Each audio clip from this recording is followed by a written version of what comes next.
Muito bom dia, meu irmão. Que Deus possa te alcançar nessa manhã. A graça de Deus, a paz e o amor do nosso Senhor Jesus seja contigo, com a tua família, com todos vocês que estão nos acompanhando nesse tempo de culto online.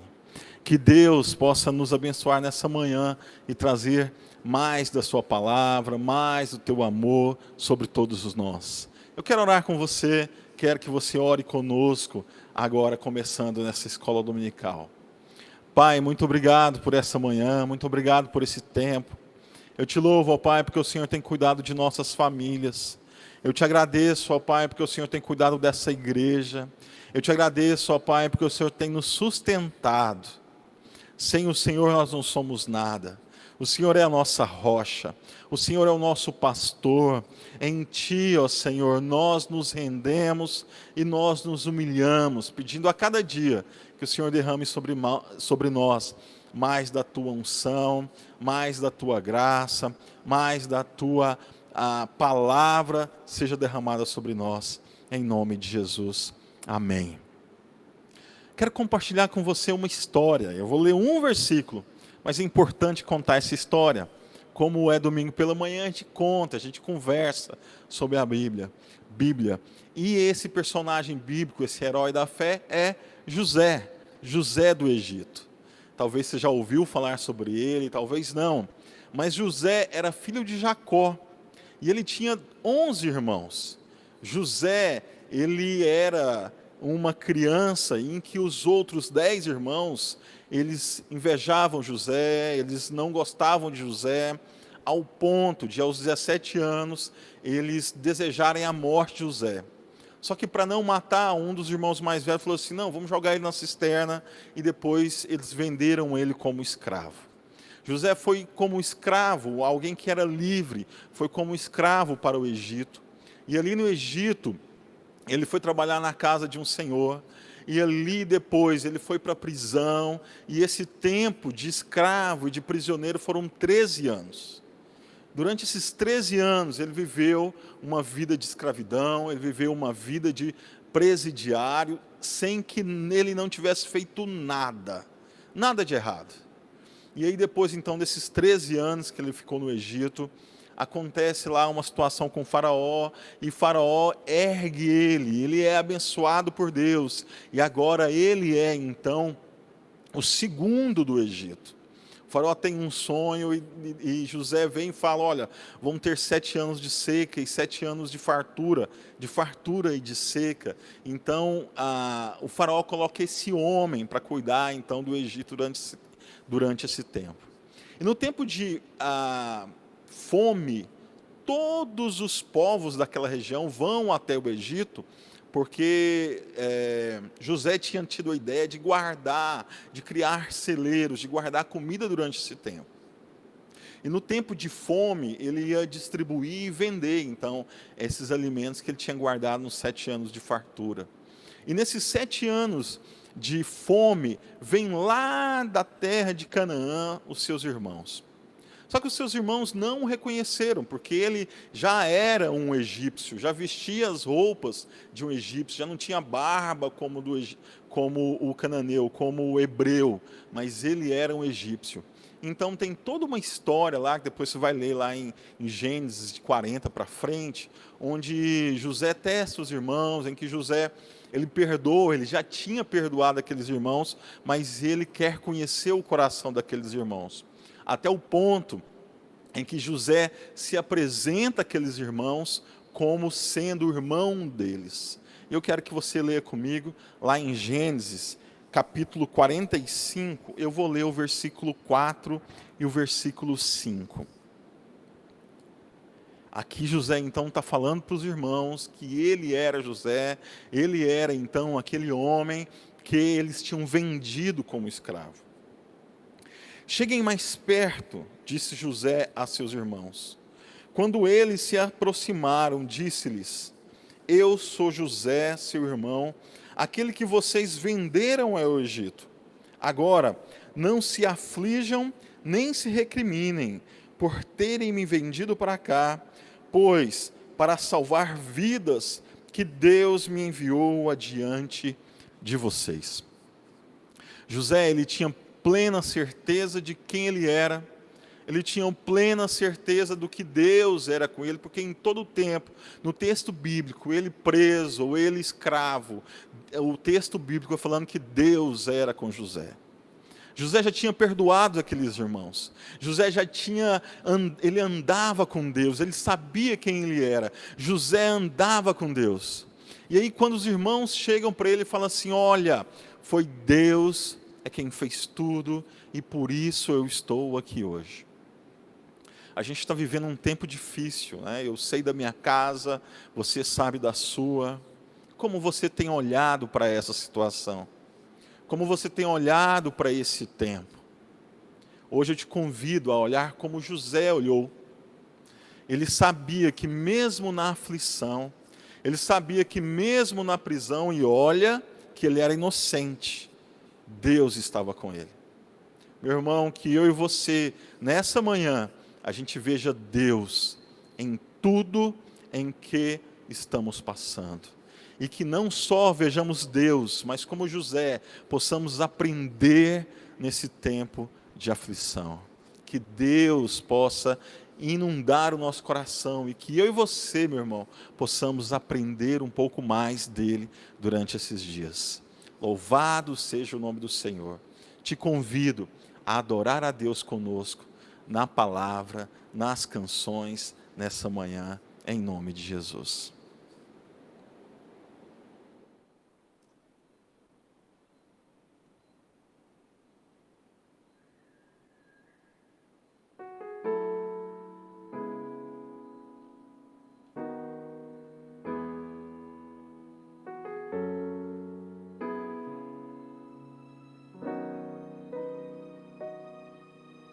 Se o sol se pôr e a noite chegar, tu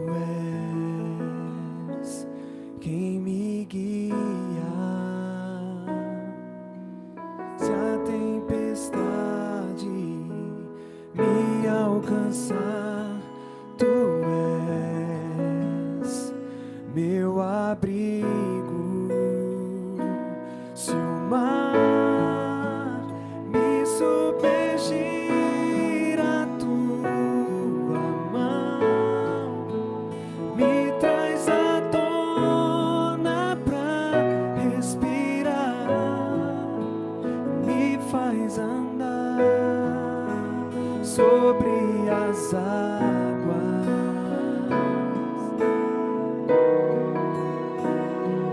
Tu és o Deus da minha salvação, és o meu dono, minha paixão, minha canção e o meu louvor.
se o mar me submergir, a tua mão me traz à tona pra respirar e me faz andar sobre as águas.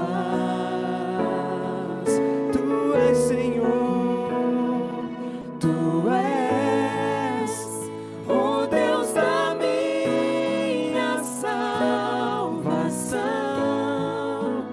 És o meu dono, minha paixão, minha canção e o meu louvor. Adora Ele, diga aleluia. Aleluia,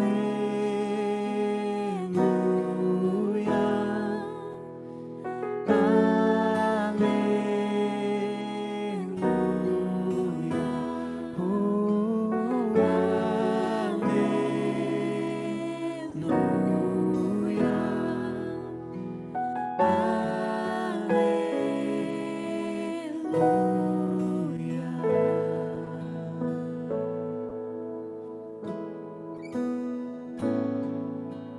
perto quero estar,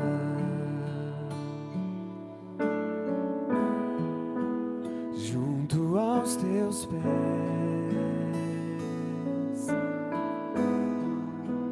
pois prazer maior não há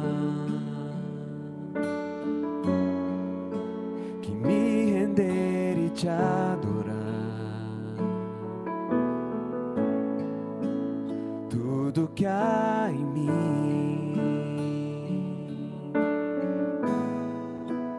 quero te ofertar,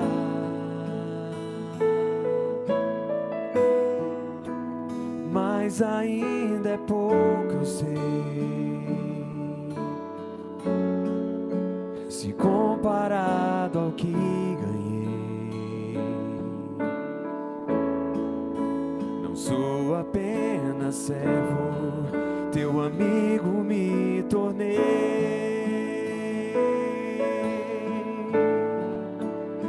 Te louvarei, te louvarei. Não importam as circunstâncias, adorarei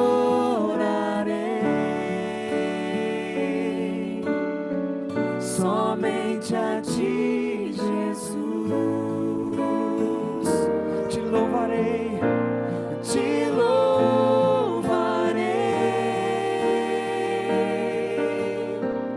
Não importam as circunstâncias, adorarei somente a ti, Jesus.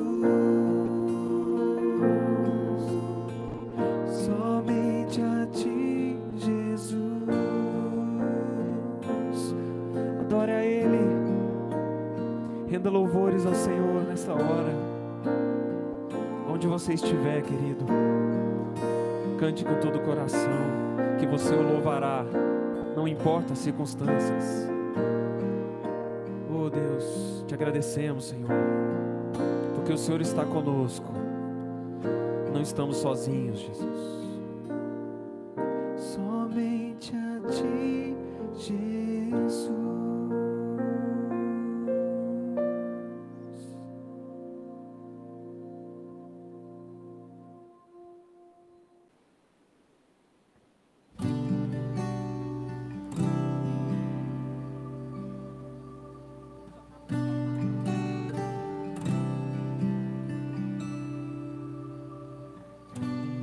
Tenha sobre ti um só cuidado, qualquer que seja, pois somente um seria muito para ti. É meu, somente meu, todo trabalho. E o teu trabalho é descansar em mim. É meu, somente meu, todo trabalho. E o teu trabalho é descansar em mim.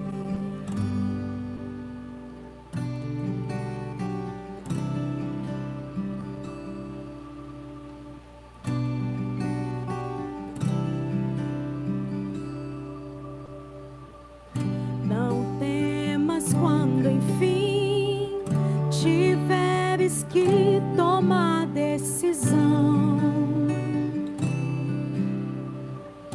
Entrega tudo a mim, confia de todo o coração. É meu, somente meu, todo trabalho. E o teu trabalho é descansar em mim. É meu, somente meu, todo trabalho. E o teu trabalho é descansar em mim.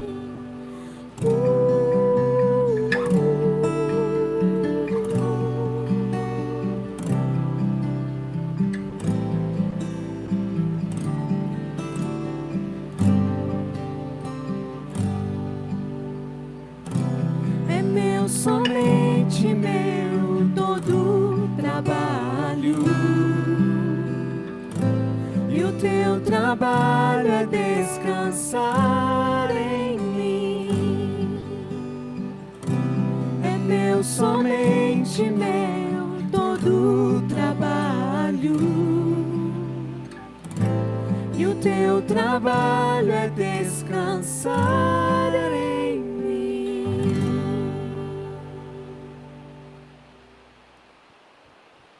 Pulando a parte que deu para ver que eu falei com a música. Queridos, graça e paz da parte de Jesus, é um prazer poder estarmos juntos mais uma vez nesta manhã tão abençoada de domingo e poder compartilhar um pouco da palavra de Deus.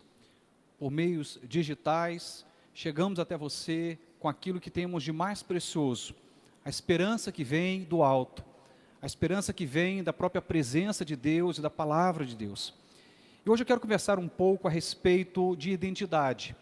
Esse tempo de crise também tem sido um tempo de oportunidade, onde podemos revelar a nossa verdadeira identidade.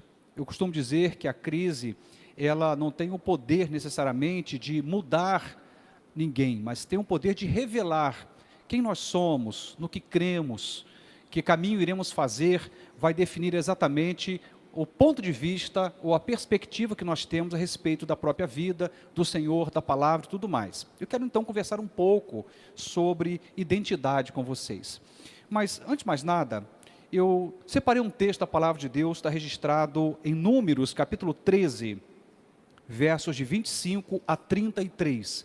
Uma história belíssima que fala ali de um relatório a respeito dos espias de Israel, num processo tão lindo que começa lá no momento em que Moisés, como libertador, retira o povo de Deus, os hebreus ali do Egito, e esse momento tem ali uma promessa, e essa promessa é que esse povo iria possuir a terra.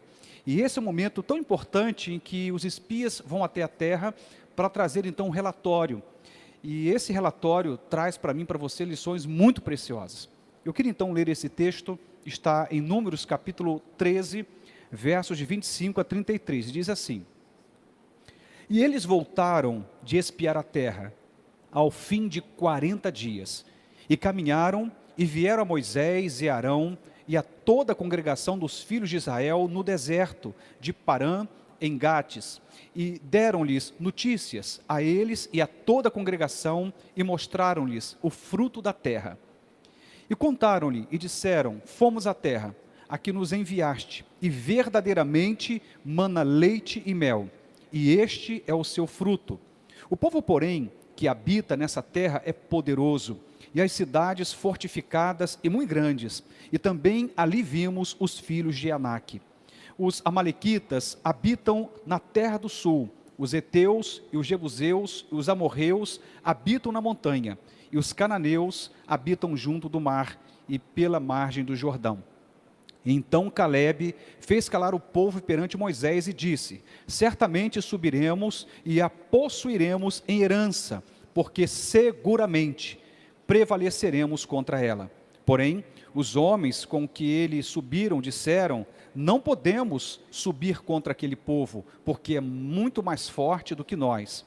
E infamaram a terra que tinham espiado, dizendo aos filhos de Israel: a terra pela qual passamos a espiá-la é terra que consome seus moradores, e todo o povo que vimos nela são homens de grande estatura. Também vimos ali gigantes, filhos de Anak, descendentes dos gigantes, e éramos aos nossos olhos como gafanhotos, e assim também éramos aos seus olhos. Essa narrativa, ela traz lições tão preciosas para nós, sobretudo no tempo em que nós estamos vivendo, em que precisamos enxergar a vida por uma perspectiva de fé.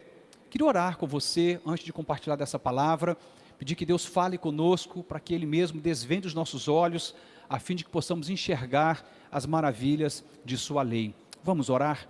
Senhor Deus e eterno Pai, estamos diante da Tua palavra, Senhor, e o nosso coração, com muita humildade, reconhece que somos incapazes de compreender os mistérios da Tua vontade, se o Senhor não se revelar a nós, se o Senhor não for aquele que vai nos conduzir à verdade. Portanto, Pai, desvenda os nossos olhos espirituais, para que possamos enxergar as maravilhas da Tua lei, da Tua palavra. Fala ao nosso coração nesta manhã, Senhor, que o Senhor possa realmente, ó Deus, trazer a mim e aos meus irmãos uma porção de fé pela Tua palavra. Ajuda-nos, ó Deus, a entender a Tua vontade para nós. Assim oramos em nome de Jesus. Amém e amém. Eu disse agora há pouco que estamos vivendo um tempo de crise e, de certo modo, eu entendo isso como um conceito maior. Obviamente, há exceções a qualquer regra, mas a nível de um norte maior, eu penso que a crise, ela não tem o poder em si mesma de mudar, de transformar, mas sim de revelar. Por muitas vezes, declaramos ser pessoas de fé, de confiança em Deus, quando tudo vai bem. E a hora que a crise aparece, no lugar da fé, aparece a dúvida, a incredulidade. E alguém poderia dizer: olha o que a crise fez com essa pessoa. Ela acreditava, agora ela duvida. Não, eu entendo que a crise não tem o poder de transformar nem de mudar, mas tem o poder de revelar o que somos, o que cremos e aí por diante. Eu disse que queria falar um pouco com vocês a respeito de identidade. O tema de hoje é revelando nossa identidade. Primeiro, pensando na palavrinha identidade, tem um conceito rápido aqui que eu quero compartilhar com você, que diz assim: a identidade é o que define uma pessoa. O nome, o sobrenome, a filiação, o local, a data de nascimento, talvez uma foto. Ela também vai determinar o nosso estilo de vida, o tipo de alimentação, cultura, gostos pessoais.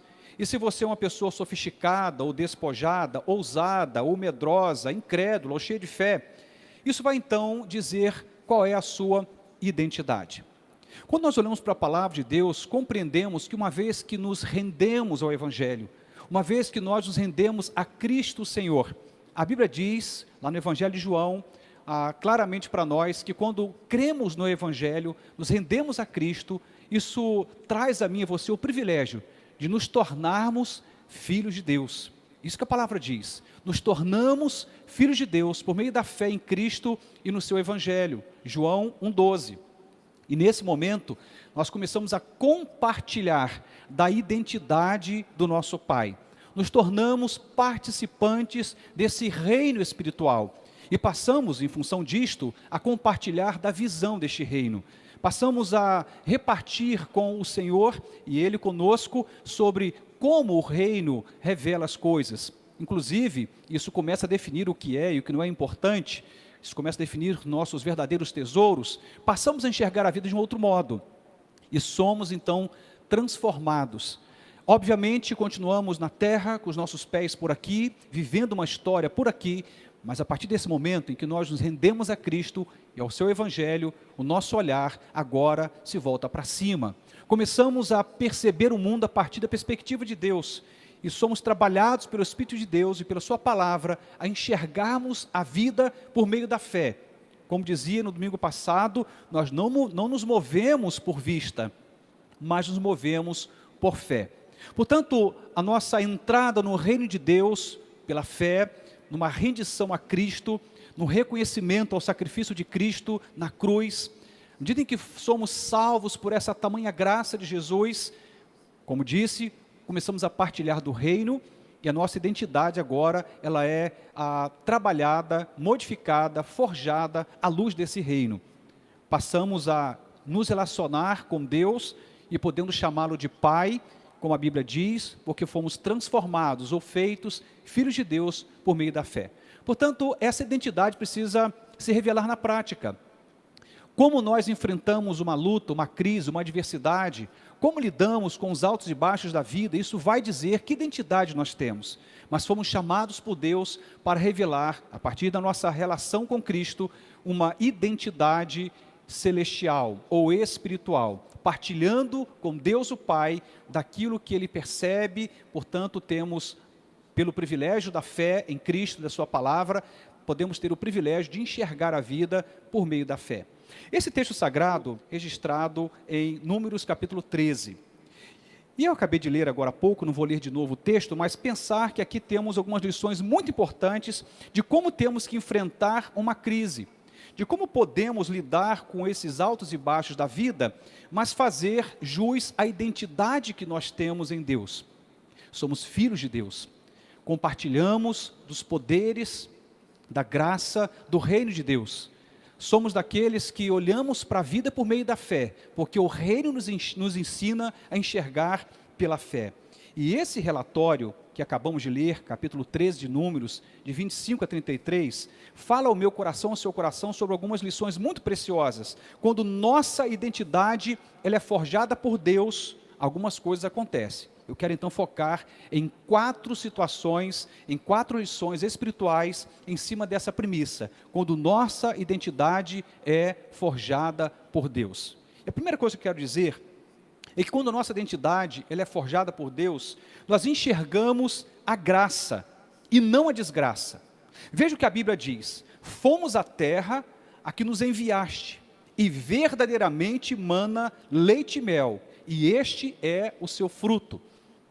Parte daqueles que foram espiar a terra trazem uma notícia, e a notícia ela é na verdade uma notícia de graça e não de desgraça. Mas é interessante que a outra parte dos espias, na verdade a grande maioria, começa a dar lugar à desgraça, começa a falar inclusive que aquele povo era poderoso, que devorava os seus habitantes, e eles então são tomados por um medo, por um assombro, em que eles conseguem ver a desgraça, enquanto parte via a graça. Mas Josué e Calebe, como nós sabemos, compartilhavam de uma visão espiritual, e certamente eles estavam enxergando a graça no lugar da desgraça. E assim nesse relatório que nós temos, é exatamente isso: fomos à terra que nos enviastes, e verdadeiramente mana leite e mel. Mas o que eu quero destacar aqui é que parte dessa comitiva consegue enxergar a graça, e uma outra parte enxerga a desgraça. Quando nossa identidade é forjada por Deus, enxergamos a graça e não a desgraça. Se nós quisermos enxergar o caos nesse momento, o que não faltam são dados, informações. O que não faltam são vídeos, fotografias, relatos.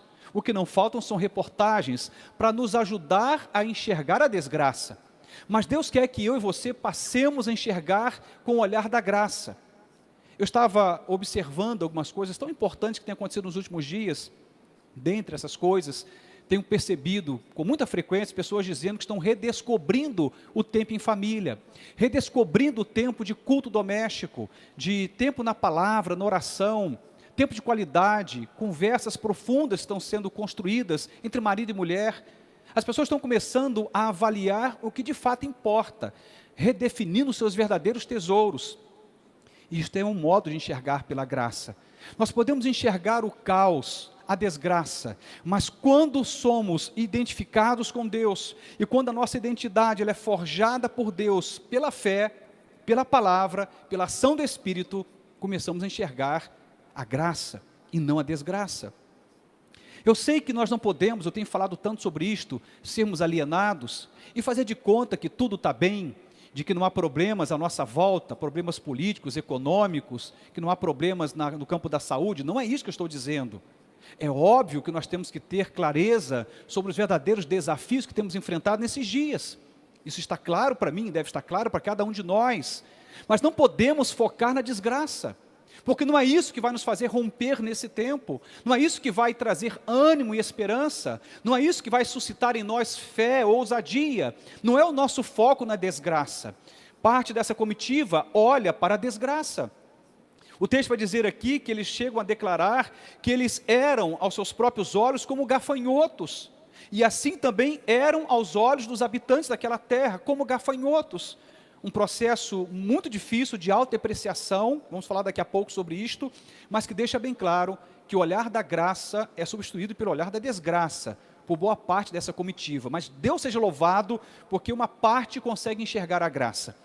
Eu queria que você pudesse escolher se essa parte, ser esse pequeno grupo de pessoas que consegue enxergar pelo olhar da graça, de ver Deus onde ninguém está vendo, de perceber o que ninguém está percebendo, de olhar com o olhar de quem acredita que Deus está agindo, inclusive. Veja só, o texto vai prosseguir e vai dizer para nós uma outra verdade espiritual. Quando nossa identidade ela é forjada por Deus, não somente passamos a enxergar a graça no lugar da desgraça, como também enfrentamos as adversidades com ousadia e fé.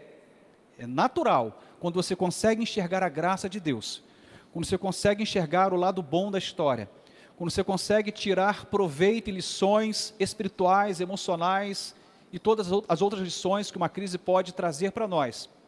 Isso vai nos incentivar, a apontar um caminho, e esse caminho é de enfrentamento dessas adversidades com ousadia e com fé. A Bíblia diz assim: certamente subiremos e a possuiremos em herança, porque seguramente prevaleceremos contra ela. Olha que palavra.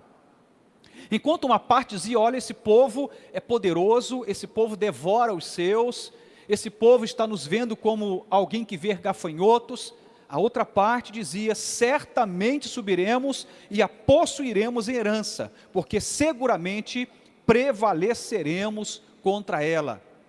Isso fala do enfrentamento das adversidades com ousadia e fé. Eles não estão dizendo, olha, não há desafio lá.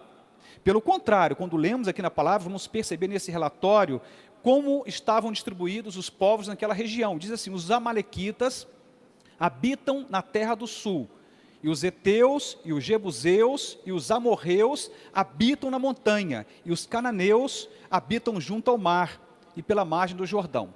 Havia clareza sobre o tamanho do desafio. Havia ali uma clareza sobre que tipo de enfrentamento estava diante deles. Mas eles conseguem enxergar a graça no lugar da desgraça, e nesse momento, naturalmente, há um enfrentamento dessa adversidade com ousadia e fé.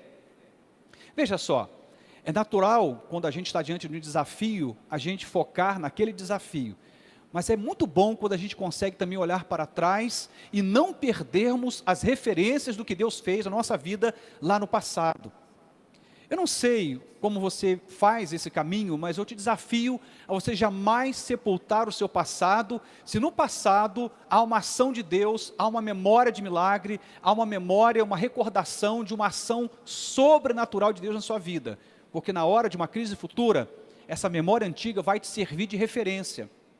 Eu não sei o que vai no seu coração, mas é muito bom quando a gente olha para trás e olha o que Deus já fez lá no passado, recordamos os grandes milagres de Deus no passado, seja esse passado um mês atrás ou 20 anos atrás, tanto faz, isso nos ajuda a encontrar referência para os momentos atuais e as crises que enfrentamos nesse momento. Certamente subiremos e a possuiremos em herança. Olha que convicção, olha que ousadia, olha que fé. Eles não estavam dizendo, olha, vai ser mamão com açúcar, vai ser tranquilo. Não é isso que estão dizendo. Estão dizendo, há um grande desafio, existe uma grande adversidade adiante, mas vamos enfrentar tudo isto com ousadia e com fé. Deixa eu falar uma coisa que está no meu coração sobre esse momento aqui, sobre esse ponto em especial. Nós estamos falando de um momento histórico em nossa nação e também nas nações, em que os poderes foram literalmente colocados em xeque. Sejam os poderes políticos, econômicos, institucionais, todos foram colocados em xeque, foram abalados. Mas a Bíblia deixa bem claro que há um trono, e que nesse trono há um Senhor que está assentado. Como dizia Isaías, um alto e sublime trono, e reafirmado por João lá em Apocalipse. A mesma visão, o Deus no trono, o Deus no controle, aquele que é alfa e ômega, princípio e fim. Aquele que era, que é, que há de vir, o Todo-Poderoso. Os poderes foram abalados, mas não o poder de Deus, não o trono de Deus, porque o seu trono, o seu senhorio, permanece para sempre. Nada abala a soberania de Deus. E quando a gente começa a olhar para o trono de Deus, para o governo de Deus, e começamos a focar nisto, e começamos a perceber a graça e não a desgraça, começamos então a sermos trabalhados por Deus de tal modo que enfrentaremos as nossas adversidades com ousadia e com fé. Não iremos nos levantar como nação, não iremos nos levantar como família, se nós, nesse momento, negociarmos a fé, abrirmos mão de crer no agir sobrenatural de Deus. Eu disse que os poderes foram abalados, mas os poderes humanos, não o poder celestial. Ele é o mesmo Deus de ontem, de hoje, de eternamente. Ele não mudou, e Ele ainda continua sendo Deus, apesar das circunstâncias. Então, quando a nossa identidade ela é forjada por Deus, a gente começa a enfrentar as adversidades, como dizia, com ousadia e com fé. Mas o texto prossegue, e há uma terceira lição muito importante, que eu quero também compartilhar, em cima da parte que diz o seguinte: não poderemos subir contra aquele povo, porque é mais forte do que nós. E ainda o texto diz, a terra pela qual passamos a espiá-la, é terra que consome os seus moradores. Temos aqui uma terceira lição. Quando nossa identidade é forjada por Deus, nós também não iremos hipervalorizar o adversário. Não podemos subestimar o adversário. Não podemos nivelar por baixo, mas também não podemos supervalorizar, superestimar o adversário. Nesse momento, parte desse relatório faz com que traga uma notícia de desesperança, e que não ajuda em nada nesse contexto em que o povo precisava possuir a terra. Como dizia, uma parte enxergava a graça, a outra parte a desgraça. Uma parte acreditava e, portanto, com ousadia e fé, aceita o desafio. Outra parte começa a duvidar e a recuar. Então, eu diria para você que quando nossa identidade é forjada por Deus, não iremos hipervalorizar o adversário. Estamos diante de um desafio muito grande, isso é verdade, isso é fato.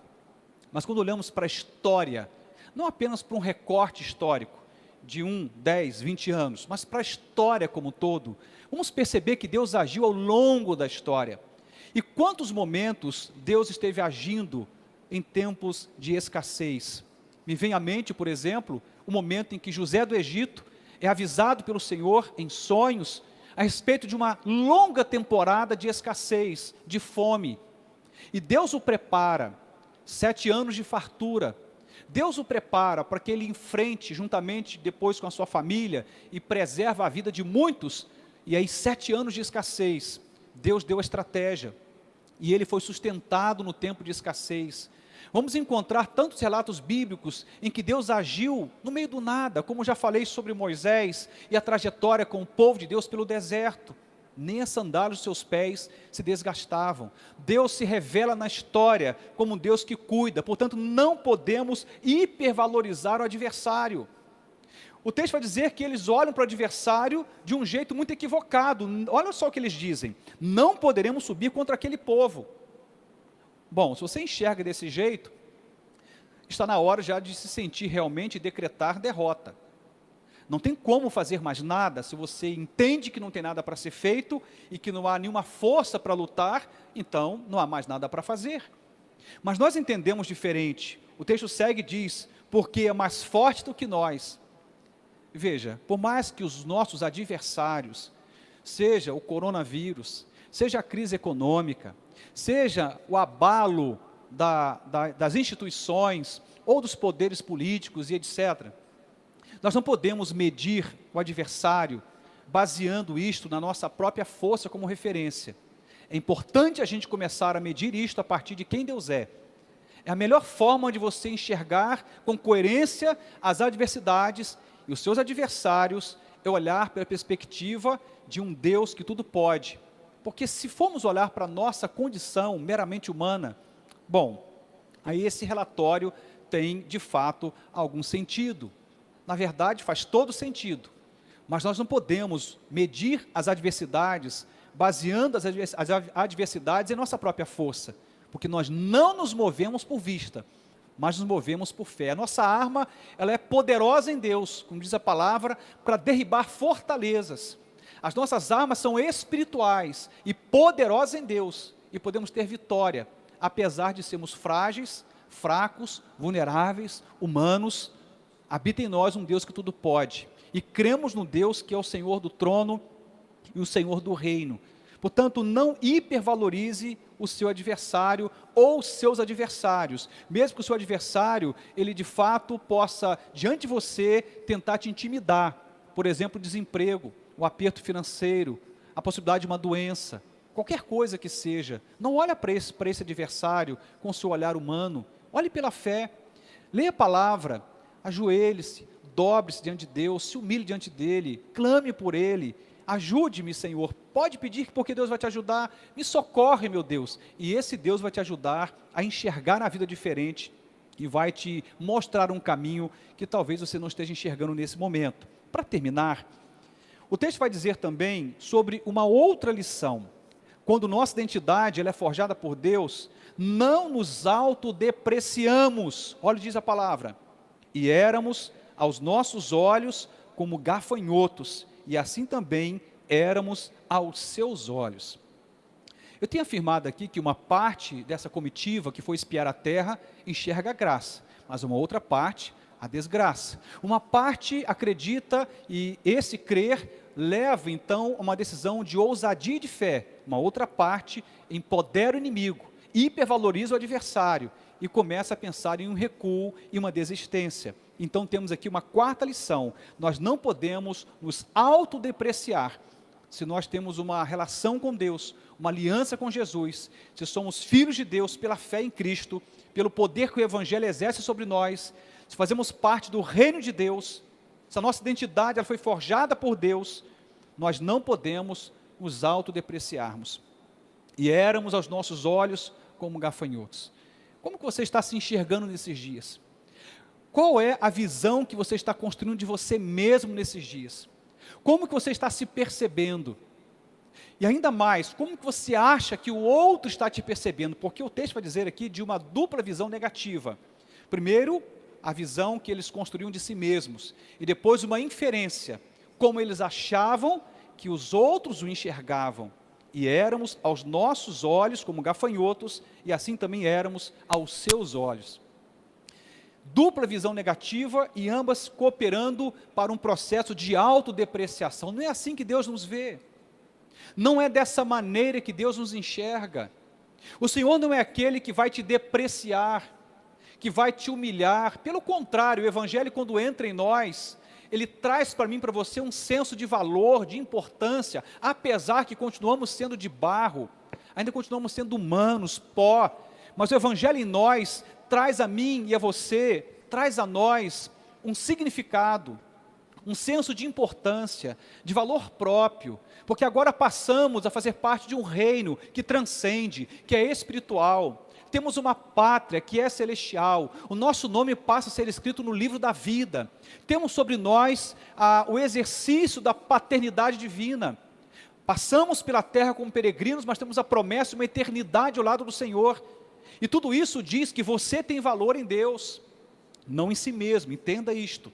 Não sou participante de uma ideia de uma fé humanista, de uma fé que empodera o homem pelo homem. mas eu creio que a ação de Deus em nós, do Evangelho, da pessoa de Cristo, do Espírito de Deus em nós, traz a mim e a você o privilégio de nos percebermos como pessoas que, à luz do Evangelho, têm valor. Nós não podemos ficar nos autodepreciando, o que é muito comum nesse tempo de crise. Muitos pais estão olhando para si mesmos, estão se percebendo como incapazes, até porque alguns de fato perderam renda, perderam emprego, e com isso estão perdendo noite de sono, perdendo a paz, preocupado com as contas que estão vindo e outras que virão, e a falta de renda. Isso tudo faz um sentido enorme. Não estou ignorando este fato, mas você não pode olhar para isto e achar que isso define a sua vida. A nossa opinião a nosso respeito tem sim um lugar, mas entre a sua opinião sobre você e como Deus te enxerga, eu te recomendo, fique com a opinião de Deus. Fique com a opinião daquele que te criou, que te formou, que te amou, que te salvou, que te perdoou, que te sustentou até agora. Estava conversando com uma pessoa ao longo dessa semana, e ela estava bem angustiada, exatamente com a ideia do futuro, como agora eu vou sustentar a minha família, pagar as minhas contas, e começou a vir um filme em minha cabeça, e comecei a me lembrar das minhas origens.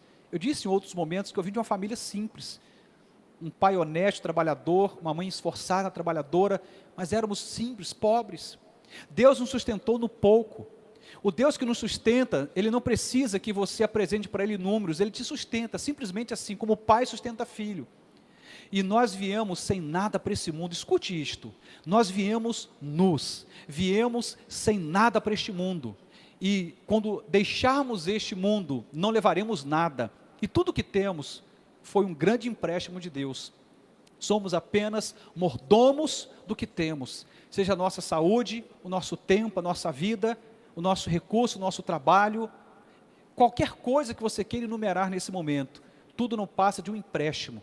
Estamos de passagem, viemos sem nada, não levaremos nada, e eu acho interessante que tem muita gente brigando por aquilo que não tinha, e por aquilo que não vai levar. Somos apenas mordomos, e nessa realidade, precisamos então entender que Deus que nos deu tudo, porque não tínhamos nada, é o Deus que pode nos levantar nesse tempo, e nos devolver o privilégio do trabalho daqui a pouco, da renda, nos dá a capacidade, a saúde, nos levantarmos, trabalharmos, produzirmos de novo, e daqui a pouco botar a nossa vida em ordem, nossas finanças em ordem, organizar a nossa família, mas é preciso ter fé, é preciso crer, e não iremos conseguir se nós entrarmos por um caminho de autodepreciação. O texto diz, e éramos aos nossos olhos como gafanhotos. Como que você está se enxergando? Toma cuidado para que a sua visão não fique distorcida, porque eu prefiro que você use as lentes da fé, a opinião de Deus, o seu Pai, para que você possa se perceber nesse tempo, e não meça o seu valor, a sua importância, o seu significado, pela crise ou pelas perdas. As perdas são temporárias, os desafios são temporários, mas a ação de Deus sobre nós é permanente. Diz a palavra que Ele não nos deixaria, nem nos desampararia, estaria conosco todos os dias, até a consumação dos séculos. Para terminar, apenas relembrando o que nós conversamos hoje, eu disse que a nossa identidade, ela é testada em tempos de crise, e penso que a crise não transforma uma pessoa, revela quem ela é, revela o Deus que ela serve, a fé que ela tem, o quanto de confiança ela possui no coração dela, revela os seus verdadeiros tesouros, o que é e o que não é importante. A crise, ela revela. Obviamente, a identidade de uma pessoa aparece de forma tão clara numa crise, que talvez a gente consiga perceber com mais clareza exatamente os fundamentos, os princípios, os valores da nossa própria vida e da vida do outro. E eu disse, nessa manhã de domingo, a partir do relatório dos Espias de Israel, que nós temos algumas lições preciosas, quando nossa identidade ela é forjada por Deus. Eu afirmei que nós passamos a enxergar a graça no lugar da desgraça, passamos a enfrentar as adversidades com ousadia e fé, e não hipervalorizamos o adversário, e por fim, não nos autodepreciamos. Que Deus nos ajude a passar por essa fase, e possamos enxergar a terra prometida, em outras palavras, o melhor de Deus, a bênção de um Deus que nos dá, da sua promessa, a garantia de que mesmo que passemos por desertos, mesmo que passemos por um Jordão em plena cheia, mesmo que tenhamos que enfrentar desafios no caminho, uma hora a gente possui a terra que Deus nos prometeu.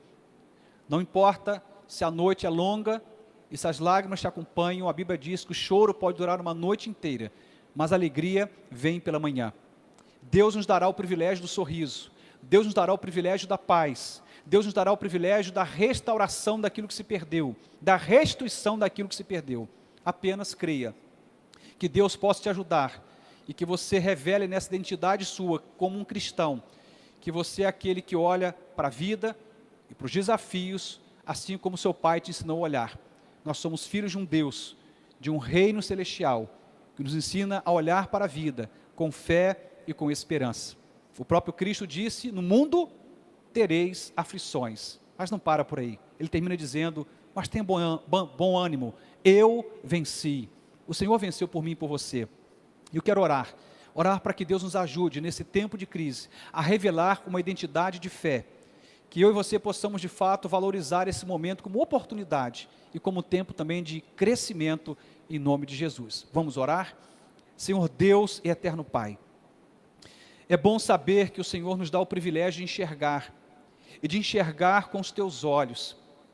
No lugar de enxergar a desgraça, o Senhor está nos ensinando a enxergar a graça, e está nos ensinando não somente a enxergar a graça, mas a partir daí, a lidar com as adversidades, com ousadia, com fé e com esperança. Senhor, nos perdoe, se em algum momento nós duvidamos, nos entregamos a uma ideia de fracasso, se em algum momento nós hipervalorizamos os adversários, se em algum momento nós nos autodepreciamos, nos perdoe, Senhor. Nos ajude a nos valorizarmos, assim como o Senhor nos valoriza. Nos ajude a crer, a ver, nos ajuda, Deus, a nos movermos por fé nesse tempo, e que chegue o momento em que possamos olhar para trás e dizer: Ebenezer, até aqui nos ajudou o Senhor. Portanto, Senhor, essa missão, ela não é possível sem a Tua presença e sem a Tua ação. Nos ajude, em nome de Jesus, nos ajude a passarmos por esse tempo de crise, mas sem perdermos de vista o olhar da graça, o olhar da fé. Nos ajude a enxergar com os Teus olhos. Em nome e por amor de Jesus, amém e amém. Chegamos aqui ao final dessa celebração matutina. Que Deus te abençoe grandemente. Você tem um restante de domingo na presença de Jesus. E até hoje à noite, às 19h30, em nome de Jesus. Amém.